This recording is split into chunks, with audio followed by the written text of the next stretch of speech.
નમસ્કાર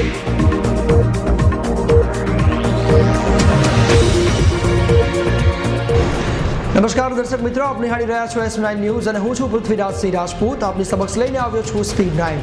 દેશ વિદેશ, ફિલ્મ જગત, રમતગમત, બિઝનેસ અને તે સિવાય ઘણા ક્ષેત્રો સાથે સંકળાયેલી કેટલીક ખબરો. તો આવો નજર કરીએ સ્પીડ 9 પર.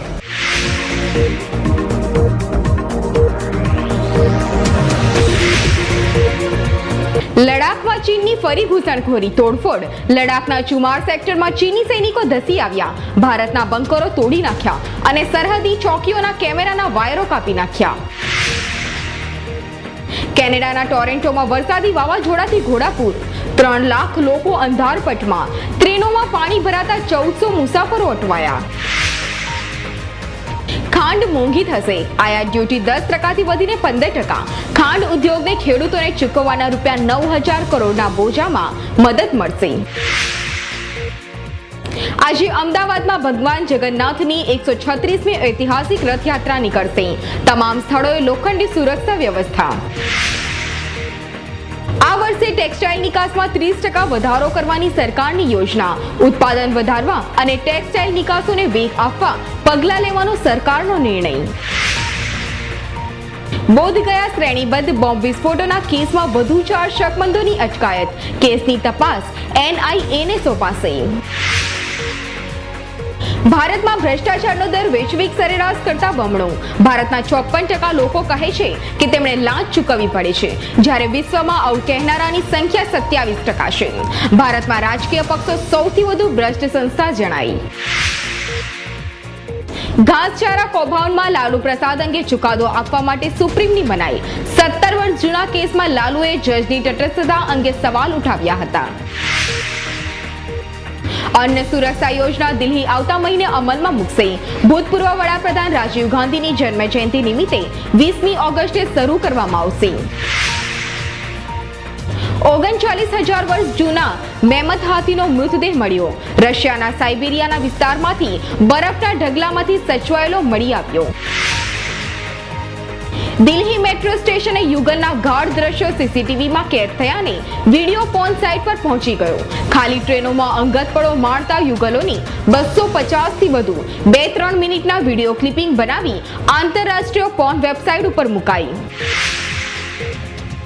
વડાપ્રધાન પદના ઉમેદવાર તરીકે મોદીના નામની જાહેરાત અડવાણી કરશે. આ મહિને જ જાહેરાત. સંઘે અડવાણીને મનાવી લીધા. પોતાના પુત્ર અબ્રામને ઘરે લાવતો શાહરૂખ પહેલીવાર મૌન તોડી જાતિ પરીક્ષણના અહેવાલ નકાર્યો. ભારત શ્રીલંકા મેચમાં વરસાદનું વિઘ્ન. જો હવે વરસાદ ન પડે તો શ્રીલંકાનો વિજય લક્ષ્યાંક 149 રન.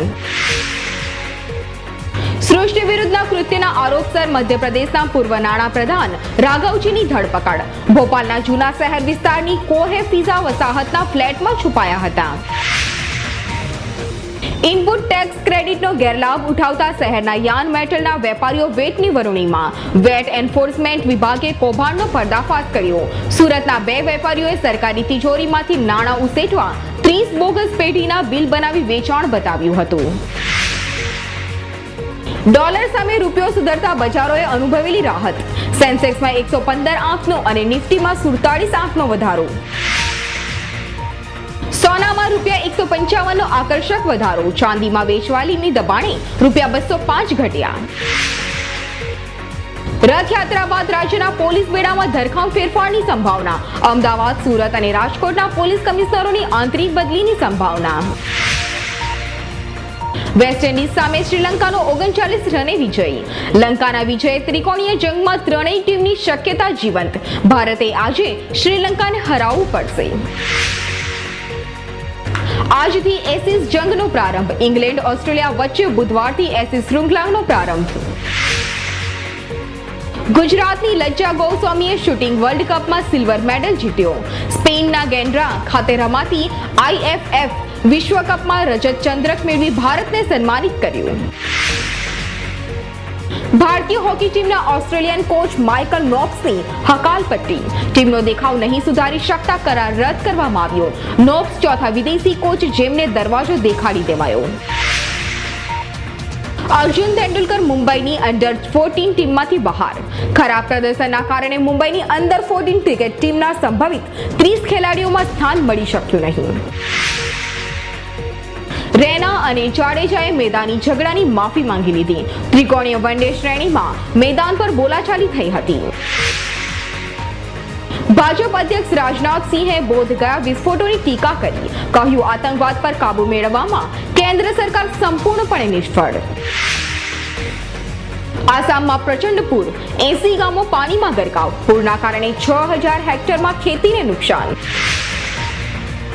2G કેસમાં કનિમોઝીની માતાની સુપ્રીમમાં અરજી. ટ્રાયલ કોર્ટ દ્વારા દયાની અરજી ફગાવી દેવાઈ. તે અંગે આપેલા આદેશ સામે દાદ અને ન્યાય મેળવવા સુપ્રીમમાં અરજી કરી. બોધગયા ધડાકામાં મ્યાનમાર કનેક્શનની સઘન તપાસ.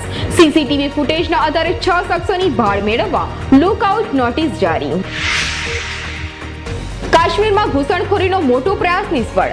5 ત્રાસવાદીઓ ઠાર મરાયા. ત્રાસવાદીઓ પાસેથી હથિયારો કબજે કરાયા. તો દર્શક મિત્રો, આ હતી અમારી ખાસ રજૂઆત સ્પીડ 9. આવી જ ખબરો સાથે ફરી મળીશું. ત્યાં સુધી રજા આપશો. નમસ્કાર.